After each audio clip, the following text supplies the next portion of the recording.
በነገራችን ላይ እግዚአብሔር ሳይፈቅድ ጽድቅስ ሆነ ኃጢአት መሰራት ይችላሉ። ሁለት ነገር እንድትይዙልኝ ፈልጋለሁ። የእግዚአብሔር ፈቃድና የእግዚአብሔር ውዴታ የሚባሉ ሁለት ነገሮች አሉ። የእግዚአብሔር ፈቃድ ሁሉንም ነገር ኃጢአትም ስትሰሩ እግዚአብሔር ፈቅዶ ነው የምትሰሩት፣ አይከለክላችሁም። መጀመሪያ ላይ ነፃ ፈቃድ የሰጠ እሱ ነው ለሰው ልጆች ማለት እና አዳምና ሔዋን ዕፀ በለስን ሲቆርጡ እኮ ያውቃል። በኋላ ዕፀ በለስን በልተው ከተዋረዱ በኋላ ከሚሄድ ወይም ደግሞ በኋላ ሄዶ ከሚያናዝዛቸው መጀመሪያ ላይ ዕፀ በለስን ሲቆርጡ አይቷቸዋልና ያን ጊዜ ታው ለምን አላለው? መጀመሪያ ነግሮታል። እግዚአብሔር አዳምን አስጠንቅቆታል። በቃ ይሄን አትደርግ። ዕፀ በለስን መብላቱን አይወድም እግዚአብሔር፣ ግን ዕፀ በለስን እንዳይበላ አይከለክልም። በቃ ዝም ነው ያለው። መጀመሪያ ያንተን ፈቃድ እንድትፈጽም መብቱን ሰጥቶታል። የሰውን ፈቃድ አይገፋም እግዚአብሔር የነጻነት አምላክ ስለሆነ ማለት ነው። በዛ መልኩ ነው ያደረገው። ነገር ግን ዕፀ በለስን መብላት ውዴታው አይደለም። ፈቃድ እግዚአብሔርና ስምረተ እግዚአብሔር ምንላቸው ነገሮች አሉ። ፈቃድ እግዚአብሔር ማለት የትኛውም ጊዜ ላይ እግዚአብሔር ሳይፈቅድ እጅም እግርም አይንቀሳቀስ። የሔዋን እጆች ወደ በለስ ሲዘረጉ እኮ እግዚአብሔር መከልከል አይችልም፣ ሽባ ማድረግ አይችልም ነበር። እግሮቿን ስታንቀሳቀሳቸው ወደ ዕፀ በለስ ስር ስትሄድ እግሯን ሽባ ማድረግ አይችልም ነበር። እንደ እግዚአብሔር ፈቅዶላት እኮ ነው እየሄደች ያለችው። እንድንጓዝ የፈቀደ ማን ነው? እግዚአብሔር አይደል? እጃችንንስ እንዲቆርጥ እንዲያነሳ እንዲጥል ያደረገ እግዚአብሔር አይደል?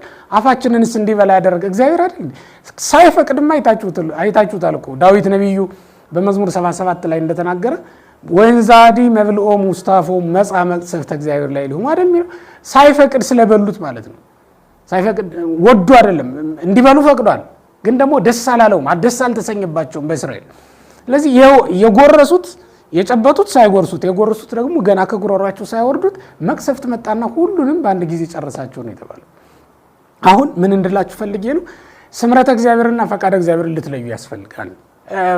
ያደረግናት ነገር በጠቅላላው እግዚአብሔር ወዷት አይደለም ያደረግናት፣ ግን ፈቅዶ ነው ያደረግነው። ከዚህ አንፃር የተደረገልን ነገር ወይም ያደረግነው ነገር ሁሉ እግዚአብሔር ፈቅዶ ነው ወይ የሚለውን በደንብ ልታዩልኝ ያስፈልጋል። አንዳንድ ጊዜ ፈቃድ እግዚአብሔር እስክናውቅ ጊዜ ፈቃድ እግዚአብሔርን አውቀው መስራት የሚፈልጉ በሱባኤ በጸሎት ጠይቀው ማድረግ። አሁን ለምሳሌ ጋብቻ የሚፈልጉ ሰዎች የእግዚአብሔር ፈቃድ መሆኑ እንዴት ላውቅ እችላለሁ? ይቺ ሚስቴ ናት፣ ይሄ ባሌ ነው ብለው መጠየቅ ቢፈልጉ አንዳንድ ጊዜ ቀጥታ መልስ ላይ ይሰጣቸው ይችላል። መልስ እንኳን ቢሰጣቸው ሊዘገይ ይችላል። ለዚህ አብነት የምናደርገው መምህራችን ቅዱስ ጳውሎስን ነው። ሐዋርያው ጳውሎስ በአንድ ወቅት ታስታውሳላችሁ 3 ጊዜ መላልሶ የጸለየበት ጊዜ አለ። በቆሮንቶስ መልእክቱ ምዕራፍ 12 ላይ ተጽፎ እንደምናገኘው ወሳልክ ወለ ጊዜ የስልሰ ጊዜ ያተከማይትቶ ምን ይላል?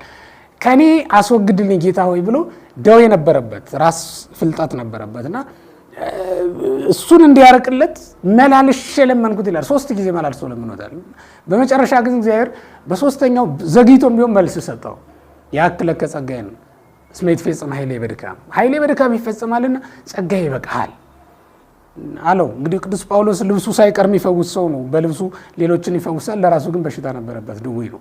ለምን? የጸጋ ምንጭ ነው። በቃ እሱ የበረከቱ ከእግዚአብሔር በረከት የሚያገኘው በዚያ ህመም አማካኝነት። ካልታመመ ጸጋ ያገኝ አይጨመርለትም። ጸጋውን ይቅርብኝ ካልክ ደዌውን እፈውሳለሁ አለው እግዚአብሔር። እንግዲያውስ ኃይሌ ስደክም ያን ጊዜ ኃይለኛ ነኝ ብሎ ቀጠለ ማለት ነው። መድከምን ፈለገ፣ ኃይለኛ መሆን አይደለም የሚፈልገው። ኃይለኛነት በድካም ውስጥ ነው ያለው የሚለውን ነገር ስለተረዳ በዚያ እንዲቀጥል ተደርጓል ማለት ነው። ስለዚህ በእኛ ደረጃ እንግዲህ አንዳንድ ጊዜ ቀጥታ መልስ ላይ ይሰጠን ይችላል። በእርግጥ አንዳንዶቹ እግዚአብሔር የፈቀደላቸው በራእይም በምንም ወይም በቅዱሳን አባቶቻችን አድሮ ትንቢት ተነግሮላቸው ሌላም ሌላ ነገር ምልክት ተሰጥቷቸው የሚጋቡ የሚያገቡ ወይም ፈቃዳቸውን በሙሉ በእግዚአብሔር ፈቃድ የሚያደርጉ ሰዎች ሊኖሩ ይችላሉ። የሆነ ሆኖ ግን የምታደርጉትን ሁሉ ያንተ ፈቃድ ይሁን የኔ ፈቃድ ግን አይሁን ብላችሁ ጌታችን መድኃኒታችን ኢየሱስ ክርስቶስ እንደተናገረ ጸሎታችሁን በዚህ ደምድሙ። ከዚያ በኋላ እሱ በማይወደው መንገድ እንዳትሄዱ በራሱ መንገድ ይጠብቃችኋል እናንተን ማለት ነው። ልክ አባቶቻችን እንደጠበቃቸው እንዳይሄዱ ይከለክላቸዋል። ራሱን የቻለ የሚከለክልበት መንገድ አለው፣ እዛ እንዳይሄዱ የሚጠብቅበት ማለት ነው። ለምሳሌ እንግዲህ ዮሴፍን ከወንድሞቹ ማዳን አልፈለገም እግዚአብሔር። ለምን? ወንድሞቹን የሆነ ጊዜ ላይ የሚያድናቸው ሰው እንዳይጠፋ ስለፈለገ ነው። በቃ የእግዚአብሔር ፈቃድ እሱ ነው። የእግዚአብሔር ፈቃድ ዮሴፍ እንዲሸጥ ነው እንጂ ወንድሞቹ አድነው ወንድማችን እሰይ ብለው አቅፈው እንዲስሙት አይደለም የእግዚአብሔር ፈቃዱ። ምክንያቱም ሌላ ጊዜ ወንድሞቹ ማን ያድናቸው ነበር? እና እግዚአብሔር ፈቃድ የሆነ ጊዜ ላይም ሊሆን ይችላል የሚገለጥላችሁ ለእናንተ ይከለክላችኋል። እናንተ ስታደርጉትም ይከለክላል።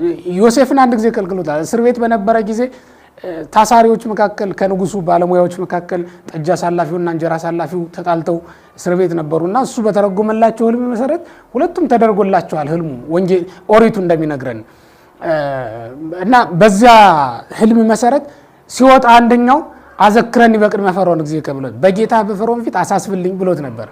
ግን እግዚአብሔር ከለከለበት፣ ፈቃዱ አልነበረም። ከለከለው። በዚያ ሰው ያማላጅነት ከእስር ቤት ወጥቶ ቢሆን ያ ሰው እግዚአብሔር አወጣኝ ብሎ ያስብ። ከዛ በተጨማሪ ደግሞ ዮሴፍ ነግሶ እንዲወጣ ነው እግዚአብሔር የሚፈልግ እንጂ እንዳንድ እስረኛ ተፈታህ ነፃ ወጣ በምትፈልገው ሄድ እንዲባል አይፈልግም እግዚአብሔር። ስለዚህ የእግዚአብሔር ፈቃድ እንዲህ ዘግይቶም ቢሆን የምታውቁበት የራሱ የሆነ ምልክት አለውና የእግዚአብሔር ፈቃድ ባይሆን ነው ብላችሁ አስቡ። ነገር ግን አንድ ነገር ማለት የእግዚአብሔር ፈቃድ ለኛ መዳን ናት። የእግዚአብሔር ፈቃድ ለኛ በጎ ናት። ይሄን ማለት መጽሐፍ እንዲህ ስለሚል በመጽሐፈ ኤርምያስ ወይም በትንቢተ ኤርምያስ ምዕራፍ 29 ቁጥር 11 ላይ ስንመለከት የእግዚአብሔር ፈቃዱ ሰላምና ደህንነት እንደሆነ ትረዱታላችሁ። ለእናንተ የማስባት ሐሳብ ይህች ናት። ሰላም ፍጻሜና ተስፋን ታገኙ ዘንድ የሰላም ሐሳብ ነው እንጂ የክፉ አይደለም ይላል።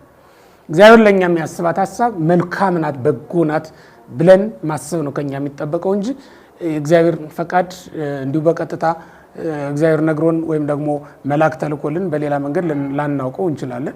መልአክ የተላከላቸው ሰዎች ነበሩ በመጽሐፍ ቅዱስ ላይ። ያ ግን ለኛ እንዲደረግልን መለመን አይጠበቅብንም።